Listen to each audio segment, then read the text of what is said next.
And what do you do after that? I make the company more money. Do. That's my ideal. All right. And on that note, 3, 2, 1. Podcast. Welcome to Geekodrome. Now you're playing with power. Geekodrome is the weekly roundtable discussion of all things geek. I am Jon. He is Stugots. Sup? Happy 2018. 2018. It seems like just 2 days ago it was 2017. Time is flying by at light speed. It so is. We are now officially in our second year of podcasting. Holy shit. They said it would never last. Maybe 2 listeners, 1 for each year. It's awesome. We're doing a little better than that. All right. All right. Regulars, maybe, but we do a little better than 2 listeners. I don't know. I don't look. I just make jokes. I don't look. I'm aware. Because if I look, I'll get crazy about it and try to think about what more we could do to get people to listen. But well, to be fair, you're already crazy, so. Yes. I've always been crazy in the trouble that it's got me into. Okay, you're done singing? Little Waylon Jennings. I thought there'd be a little more. Oh. To be fair. But, so, we were talking over the break. We were? We were. We do that occasionally. Just because we weren't broadcasting. Was Now You're Playing with Power, is that one of the lines I sent you? That's one of the lines you sent me. Because I remember one that I had like a brain aneurysm, and I sent you a bunch. You sent me 2, and I was surprised we hadn't used that one yet. Me too. And the other one I sent you too. I was surprised we didn't use that one. Well, there's still time. I know. We are not stopping at 51. No, baby. We're going all the way. It's a marathon. Exactly. 26.2 miles of podcast. Yeah. But one of the things we were talking about, besides catchphrases, was The Simpsons. The Simpsons. Now, the show is going on almost 30 years already. Jesus Christ. I know, seriously. I was 14 when that came out. Well, I think they're on season 29 now. Oh. It's 28 or 29, but I forgot I didn't look it up because I didn't care enough to. No, that doesn't matter. It's just, to me, it's astonishing that it's been that long already. Yeah, it was on the Tracy Ullman show, and then it was, its own show, and now you have, and it did start as a Christmas special, and then, so 1989. Now it's an institution. It really, like, they're not even kids, I was going to say kids, but adults who've never lived without The Simpsons. Yeah. So it's the longest running show on TV at this point. It's ridiculous. And it just keeps going. It's a monster. Do you still watch it? I never watched it. Well, it's not much of an institution to you, huh? No, I was never a fan. I don't know why. I just found Bart to be overly annoying. Oh, I've been watching it since it first started. I still watch it. It's not the show it was, like when it started, like even now, people quote the first 10, 12 years of Simpsons. Ay, caramba. To alcohol, the cause of and solution to all of life's problems. That was Ben Franklin, though, not Homer Simpson. Don't ruin my thing here. But the point is that there's plenty of quotes. Don't have a cow, man. Everything's coming up, Millhouse. Oh, I do like that line. Oh, was that Thomas Jefferson? All right. But because it's been on so much and they've done so much shit, including episodes where they, try to predict, they take place in the future, there are predictions that have been in there that have come true. And this stuff is wild to me. I will say right off the bat, this stuff. It's not like Nostradamus, where it's like, well, you have to like twist it to fit your narrative. You know what I mean? Oh yeah. This stuff is it's bam, it's right there. It's plain as day. So on March 9th of last year, and updated in December, The Simpsons, Time Magazine, did a list of Simpsons predictions that came true. Oh, they took my fucking idea. Yeah, you and everybody else. So after that the one with the Disney buying Fox thing, everybody was talking about it. Yeah, we'll get to that one. But that's really last on the list because it's based on time. So I thought we'd go over Time's list, see how good a prediction you think it is, and really how accurate they were. To be fair, they've shown thousands of things, and the fact that we found 14 is still, still better odds than a lot of people. I wouldn't buy a lottery ticket with it, but you know how it is. So, Season 5, 1993, Siegfried and Roy's tiger attack. And it happened 10 years later in 2003. Man. Yes. So, Mr. Burns opens a casino, and one of them is attacked by the tiger. And then Roy, 10 years later, attacked by a white Bengal tiger. That tiger went tiger. Faux show. So what do you think? Is it accurate prediction or lucky guess? No, lucky guess, because eventually it's like the law of averages. You're working with a wild animal. Eventually there's going to be an accident. Yeah, I think that one was just bound to happen eventually. These are not, I mean, I've had dogs growing up. And you know what? You tease them long enough, no matter how domesticated they are, I have been bitten a couple times. And my dog has been very tame. It's just a dog, Yeah. It's a dog acting on its instinct, especially when they're puppies and they love to nip at you. Yeah. And now these are people who are training them. And I'm sure that there is a threshold of discipline that goes on with training them to perform. And I'm sure that discipline is uncomfortable. So eventually something will happen. Plus, you're putting them out in front of like hundreds and thousands of people. Flashing lights. Yeah. Like the other thing is, like my dogs, they were just around like 20 people. Yeah. So they were kind of tame. But, putting them in that. Was it that he had a stroke and the tiger didn't know what the hell was going on? I don't know the whole story. That was always the rumor. Is it? I never heard that rumor. I thought that's what the other dude said. That he suffered a stroke, and that's why the tiger attacked him. It's possible. I mean, animals can be confused by things like this. Yeah. But so the next one I'm not sure about. Go ahead. So autocorrect fails from season 6, episode 8, Lisa on Ice. Nelson has an Apple Newton, Dolph has it, and he's asked by Kearney to take a memo, beat up Martin, and it autocorrects to eat up Martha. Oh, so well, Lisa didn't say beat off Martin. Well, that could be even worse. Yeah. So what do you think? Is that one an accurate prediction? Definitely, because look at where we're at. And what year was that? So that was 1994. 94. There was no texting. But see, I disagree on this one because the Apple Newton was an actual product in 1994. Oh, I didn't even know. What was it? It was a sort of handheld PDA. Oh, okay. And you could write on it, and it would translate it to text. Oh, it didn't do it very well. Oh, all right. So that was more like a social commentary. Yeah, I think that one was more satire. Okay. So I have to disagree with this one. Knowing what you just told me, now yes, I agree with you. Yeah, that's not true. If it was a made-up product, I would totally agree. Yeah. But I got to disagree on this one. Yes.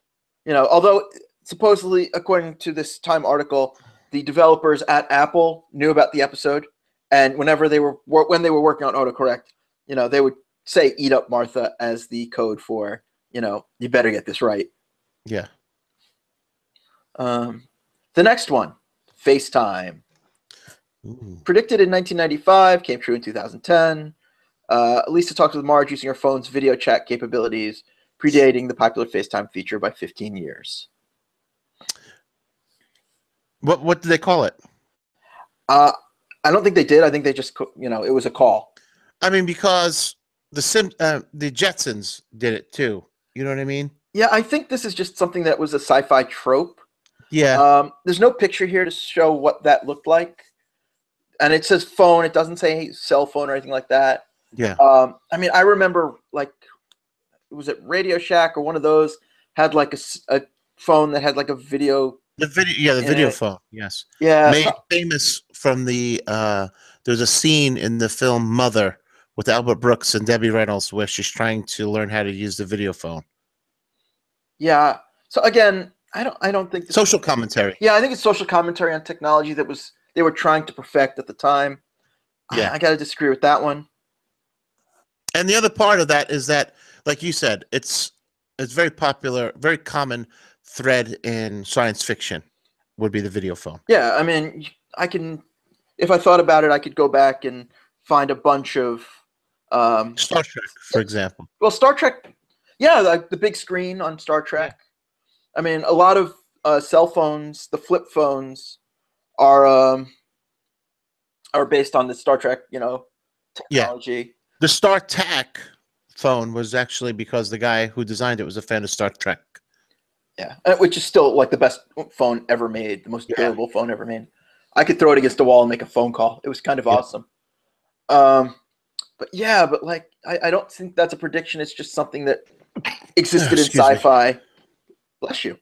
Yeah. And this is a future episode, so shit happens.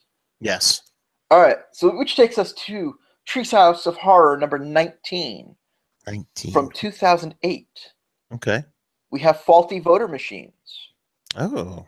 Based on the 2008 presidential election, Homer tries to vote for Barack Obama, only to have the voting machine recorded it as John McCain several times. Ah. And then there was, it allegedly happened in 2012 when a Pennsylvania machine did it. For the other dude. Who's the dude? Mitt Romney. Yes. And the thing that's interesting about that is that Romney's son or some relative sat on the board of directors for the company that managed the software for those machines. Of course it did. Yeah, I just think it's not even faulty. It's shady. Yes. I mean, and that's not a prediction. That's more social commentary. Yeah, admittedly, it was 4 years before it actually happened. But I think electronic voting machines at that point were already starting to be suspect. Yes. And we were coming off, again, the 2000 election with all the voter fraud from the hanging chads. So it was also a new technology, so they had to work out kinks. They still haven't worked them out. I know.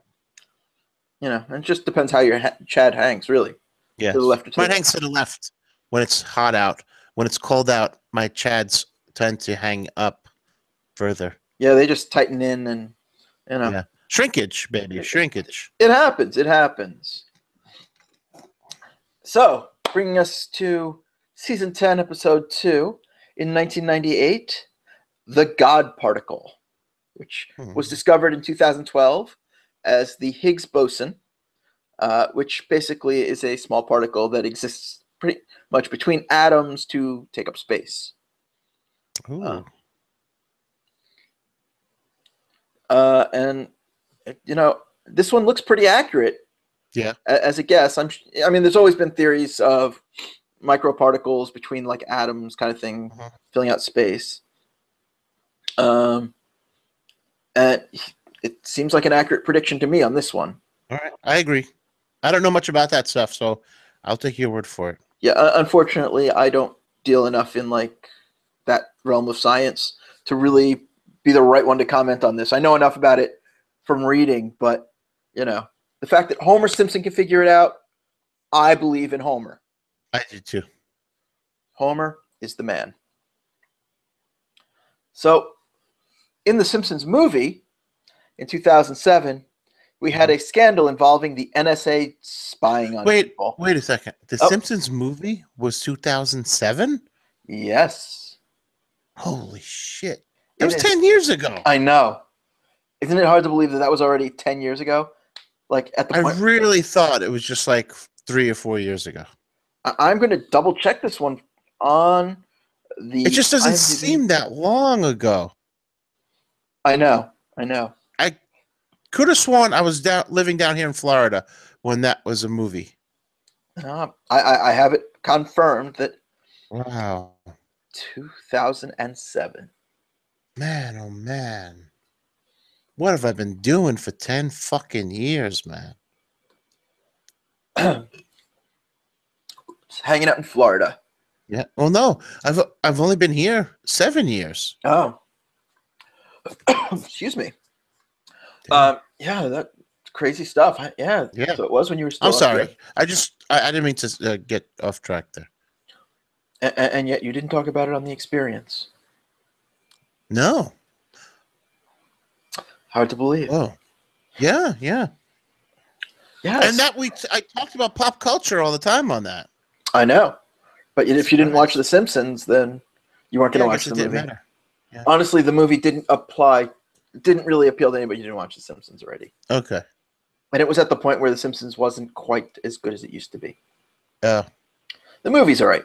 The cash grab for the movie? Yeah, But I still prefer the South Park movie, personally. Yeah, South Park was a great movie.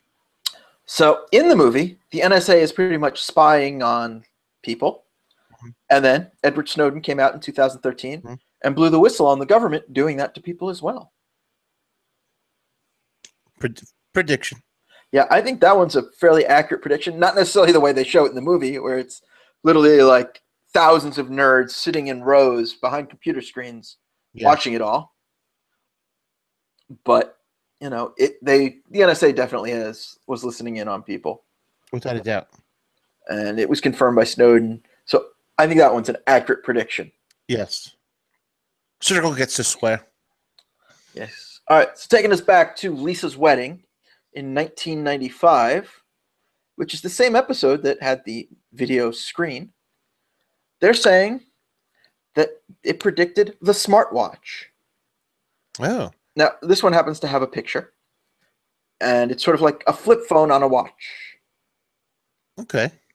And I'm not sure I'm down with this one. The phone watch, to me, was always a spy thing, Well, Dick Tracy was really the one who popularized it. Yeah, he had it, and then Get Smart, he had the shoe. Of course. And then Michael Knight had it. We talked to the car. Hit the turbo boost, motherfucker. Yeah, so, I mean, again, it's a bit of a trope to be not necessarily sci-fi, but in genre. Yeah. Where there are spies and things like that. So, I don't... And even looking at the picture, I really don't feel that this one's an accurate prediction. Okay. Yeah. I think we got to give this one a pass on this one. Just like I'm not feeling this next one. America's Ebola outbreak. Oh, we had that, though. We did have that. And in 1997, we had Lisa Sachs, where Marge offers to read Bart a book called Curious George and the Ebola Virus. We had an Ebola outbreak, though, or scare in the late 90s. Like, the Ebola thing a few years ago wasn't the first time we had Ebola. No, it definitely was not. So I don't think this was a prediction. No, I think this was just a joke, and they picked a somewhat rare, really awful disease. Yeah. More than they were predicting an outbreak. Because, again, it's just Curious George and the Ebola virus, not everybody catches the Ebola virus. Yeah. All right, now this one, I think we're a little closer, from 2014. Mm-hmm. FIFA's corruption scandal, when Homer becomes a referee for soccer. Ooh. And that's always been an allegation, though. Yeah. It's a long-standing thing that referees were on the take or crooked in some way. Yeah, especially with all that flopping in soccer. Yeah. which again, I'm not a big fan of the sport, so I'm probably not the best person to critique it. But yeah, I mean, there just always seems to be like things. If the referee's not looking, it's easy to get away with shit, or to fake it if they are looking. And I don't dig that. But Homer becomes a referee. His arrest turns out to be uncannily similar to those of the real-life FIFA officials who were arrested on corruption charges about a year later. Not to mention that the episode also correctly predicted Germany's defeat of Brazil in the 2014 World Cup. Whoa. See, to me, that's a bigger one. I don't know why they don't lead with that. That's a bigger one to me. Because I remember that was like an upset for the time. Yeah. So that's a prediction. I think this was definitely, it's almost a double prediction here. Yeah. It's 1.5. Yeah, I mean, it's like Back to the Future predicting that Miami was going to win the World Series. No, the Cubs. Oh, the Cubs. Sorry, Cubs over Miami. Yeah, and they only missed that by a year. Yeah, but the Cubs were in the World Series that year, or at least the postseason. Right. So, so they were close, which was kind of great. Yeah, unfortunately, still no Miami team, just the Florida Marlins. But yeah, but they play in Miami. It's true, but they're not called Miami, so that you don't get... No, which never made sense to me, but... Hey. Well, you'll have to complain to the team owners, I guess. Yeah, Derek Jeter. Well, now, sure. Yeah. But next up, we have Greece's... Derek Jeter! In 2012, The Simpsons predicted Greece's debt default, which... The movie? I'm not sure I saw that one. Grease 3. Oh, of course. What was I thinking? Debt default. Well, when Homer appears as a guest commentator on the cable news show Headbutt, a ticker runs across the bottom of the screen that reads, "Europe puts Greece on eBay." Ooh. Of course, this was 3 years before Greece became the first developed country to default to the International Monetary Fund, plunging the country deeper into economic crisis. I will say this is a prediction, mainly because they do these shows. They're not doing these shows like South Park. No. You know what I mean? South Park, it's as close to real-time production as possible. Well, that's 6 days to air. Yeah, I mean, a great documentary on that. Yeah, I love that documentary. Thank you for telling me about it a few years ago. So The Simpsons, I think, are done at least 6 months before air. Yeah. So that's a prediction. Yeah. Plus, they put so much shit in their scrolls. Like they want, like, it used to be just a joke, and then people got VCRs and started recording the shows. Yeah. And and then they started putting in like fast scrolls so people could see them. Would pause and see them. And this is just that kind of thing where you throw enough shit against the wall, you'll get something right. Yeah, something's going to hit. Because whenever they do political or news, they have a scrolling ticker, and they always put fake things. Like the next thing on this thing is something about Satan tweeting, which I think may be happening now, but that's really interpretation as well. Which brings us to 2010. Right. In Elementary School Musical, Season 22, Episode 1, they discuss the Nobel Prize. And they show a betting pool for the Nobel Prize. And Milhouse predicts, now I have to get the name because I don't want to screw it up. Okay. I'm going to screw it up. It's all right. Bengt Holmstrom. And I hope I pronounced that right. BENGT HOLMSTRO with the umlaut M. That sounds right. He wins the Nobel Prize in Economics in 2016. So, I think that he might have won the betting pool if he had predicted it in 2016. Yeah. That's a prediction. Yeah, I think that's a pretty decent prediction. Yeah. But to be fair, like there's only a small pool to choose from if you're going to predict. So Nobel you're gonna get winners. There's like 5 people, and of those 5 people, you'll probably hit it. Yeah, I mean they list 4 people here, and one of them obviously won that year because it's they talk about, oh, he won the scorecard in that one. But you know what? But if I was, Professor Holmstrom, I'd be very proud to be, name checked by the Simpsons. To me, that'd be awesome. And then even there's a tweet from MIT here that's quoted showing that, they predicted it. So I'm going to give it to him just, yes, out of sheer honor to the winner of the Nobel Prize. Because, winning the Nobel Prize is awesome on its own. Having a TV show talk about it a few years before it happens, even cooler. Yeah. Especially one with such, with such a history to it. Yeah. Not like some show that just was on for 2 months and disappeared. Yeah. All right, now here's an obvious one that everybody was talking about, almost 2 years ago. Donald Trump's presidency. Oh, yeah. Lisa becomes president, and her predecessor was Donald Trump. Oh. And I think that one's a fairly accurate prediction. Oh, definitely. I don't know how much more we can say about that one. What year was that one? It was predicted in the year 2000. In the year 2000. And he wasn't anywhere near politics at that point. I remember, I think it was 2002, Jesse Ventura met with him about running as independents together. Yeah. I'm almost positive that's the year. So he was nowhere on the political landscape in 2000. Well, at the time, he was also considered a bankrupt businessman, I believe. Yeah. So I think, because the joke is that, he bankrupted the country and that she has to recover it. Interesting. She left quite a budget crunch. The country is broke. How can that be? So, interesting. It's almost like a tax plan that fails. Almost.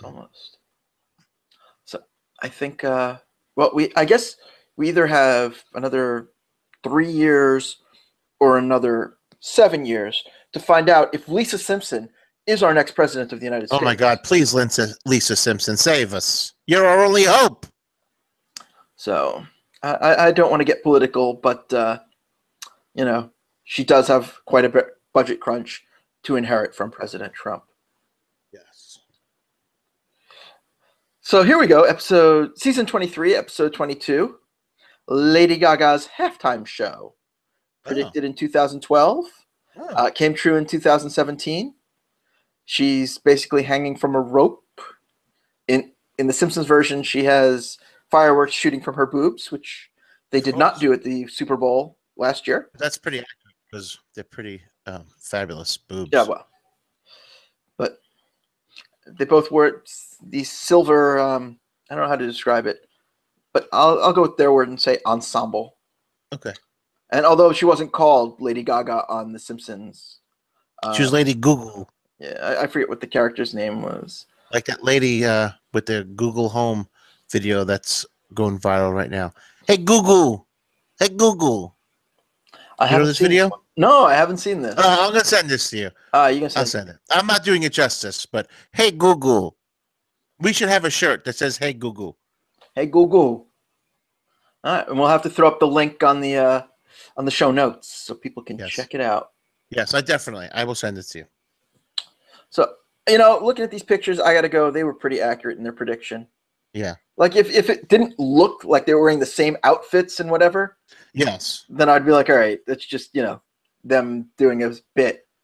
But, which brings us to our final prediction from 1998, Season 10, Episode 5, When You Dish Upon a Star, 20th Century Fox, a division of the Walt Disney Co.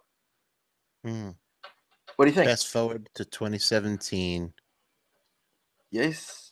$60 billion. $66.1 billion. Jesus. I just want the 0.1 billion. I'd be happy with that. Fuck. But unfortunately, I'm not getting a piece of that action. I'm not wetting my beak on this one. Not even a taste. I don't know. Could use a little taste over here in the Geekodrome. Little taste. I'm looking for the video for you right now. I'm not just reading text messages. The text messages happen to be on the screen with it. I understand. No, that's the lady in the video. Hey, Google. Hey, Google. Hey, Google. I think she does that too in this. She's a Goonie? Right. Oh, because that would be the ultimate. Italian lady. Hey, Goonie. Hey, Google. All right. I sent it to you on the Twitter. All right. I will definitely add it to the show notes after I watch it. But that is our last Simpsons prediction. I don't know. I'd still say they got, I wasn't keeping count, but I'd say that was about 10 out of 14 we agreed with. Yeah. That sounds right. Still, hey, not a bad run. No. And they're still going. So still going strong. So something they predict this year, we could be seeing 10 years from now, 5 years from now. We won't remember. No. We'll be dead. The nuclear holocaust is coming. Yeah, well, depends whose button is bigger. Mine's bigger, baby. And on that note, I got the baby arm button. Yeah, well, you know what button I got? The hot picks button. What? I know, right? I know. Well, I'm pulling up my hot pick right now. Okay. I'm ready to rock. Rock me, Amadeus. What is your hot pick? There is a YouTube channel called Because Science with Kyle Hill. And this young man, very enterprising young man, auditioned for the Mythbusters reboot that they're doing on one of the streaming services. He did not get the job, so he turned his passion for geek stuff, right, and coupled it with his Mythbuster desires, and he came up with Because Science. He explains scientifically the aspects of different things, such as the science behind Thor's hammer. Can Wolverine's claws cut Superman, for example? Okay, I've seen some of his videos before because he's on the Nerdist. Now, is he? I don't know. Nerdist picked it up. He may have started out on his own, but okay. There's about 75 episodes. They each run about 8 minutes. Pretty cool stuff. Yeah, I mean, I dig his stuff. It's really interesting. He takes really geeky shit and makes it, palatable and introduces people to science that way. So I'm all for it. There's one episode where he explains the physics of Captain America's shield and how it's able to bounce and all that stuff. Well, that's because it's a vibranium adamantium mix. Everybody knows that. I know, but he goes through all of that. It's pretty cool. Very cool. Very cool. Yeah, I got to watch more of those. I haven't watched it in a while. And speaking of Captain America's shield, well, in the Marvel realm, it hasn't really come up too much on Geekodrome, but I am a huge X-Men fan. Okay. I go way back on the X-Men. So Fox has a little TV show this season that I kept putting off watching just because I had too much other stuff. But over the break, I had time. I got to binge up and catch up on The Gifted on Fox. The X-Men have disappeared for some unknown reason. The government is out to get mutants. And there's a mutant underground who are trying to, save themselves and the world. And they have Captain America's shield? Well, no. But they do talk about, they did have adamantium. Yeah. Because there were adamantium walls in a prison cell. Oh. Where the Strucker children, who are, if you're familiar with X-Men lore at all, there was the Von Struckers, who were some villains. It is the grandchildren of Andreas von Strucker. Or is it great-grandchildren? I forget. There's one episode where they go back to the history. And they have the powers of Andres and Andrea von Strucker. They got the power. So pretty much the show opens with them, with the boy discovering his powers and they're all going on the run. And they meet the mutant underground. Band on the run. And they do have some some classic X characters. Polaris, James Proudstar, Warpath. Is she the daughter of Magneto? It depends when we're talking about. She was. She in wasn't. the series, because there's no Magneto in the series. In the comic book, sometimes she was. It's one of those things they've gone back and forth on. But there's no mention of Magneto at all in the series. Mm-hmm. They just say the X-Men. They never really talk about specific X-Men. Yeah. So they've never said Wolverine, Colossus, anybody who's going to be in the movies, really. The Sentinels. There is Trask Industries. The Sentinels are a police force. So it's not giant Sentinel robots. It's the Sentinel squads. But they're humans? But they're humans. Oh. Interesting. So it plays with... how do they look? Love it. It's very street level. No costumes. Okay. Like people in like black leather at most. So it's not a superhero thing. Black leather. Yeah. But they get to play with the characters that are not in the movies. Some fan favorites. I mean, there's a big reveal about one of them at the mid-season break, where literally I realized it like 2 minutes before the big reveal. I'm like, oh, that's the character's name? How did I not pick that up till now? What's and the as soon as they name? do, it's the reveal. And what's the name? Esme. Don't know it. Did you read Grant Morrison's run about 10, 15 years ago? No, definitely not. It's fantastic. I highly recommend that one. Okay. But in it, he introduced a lot of characters, including... do you want me to spoil it for you? Yeah, it's okay. I'll probably, if I do watch it, I'll forget. Well, you know who Emma Frost is, correct? Yes. Well, Emma Frost was a teacher at the school at the time, and there were 5 identical twins called the Stepford Cuckoos. Oh, cuckoos. Hey, cuckoos. And over time, they've 2 of them have been killed, and the other 3 don't look identical anymore, which kind of ruins the point of them being Stepford Cuckoos. But they lost all their panache. Exactly. But Esme is one of them, and they go Esme. I'm like, oh, I know that name. And then 2 more of her, like pretty much, she rescues 2 of them who were imprisoned, which we hadn't seen at that point. So now, in the previews for the next half of the season, we saw the 3 of them standing together. Nice. At the big hideout. Do you think you're going to get all 5 of them? I think we're going to stop at 3. Yeah. Just like there is in the comics now. Okay. But then again, we don't have Quentin Quagmire, so I would love to see him on the show. But I don't know if they'll ever use him. Giggity, giggity. Exactly. Does he say that a lot in the comic book? No, not at all. No. He's a pink-haired megalomaniac who believes Magneto was right. Well, he was. Yeah, pretty much. He was right. And on that note, if you'd like to find more Geekodrome or just more proof that Magneto was right, check us out on geekodrome.co. Subscribe on iTunes. And hey, if you got Android, subscribe on Google Play. We don't mind. Hey, Google Play. Hey, Google. Hey, Google. Play Geekodrome. We should have to get in touch with this lady and pay her to do a video of that, talking into a Google Home. Hey, Google. Hey, Google. Play Geek. When you see the video, you're going to know how accurate that is. I can't wait. As soon as we finish recording, I'm hitting play.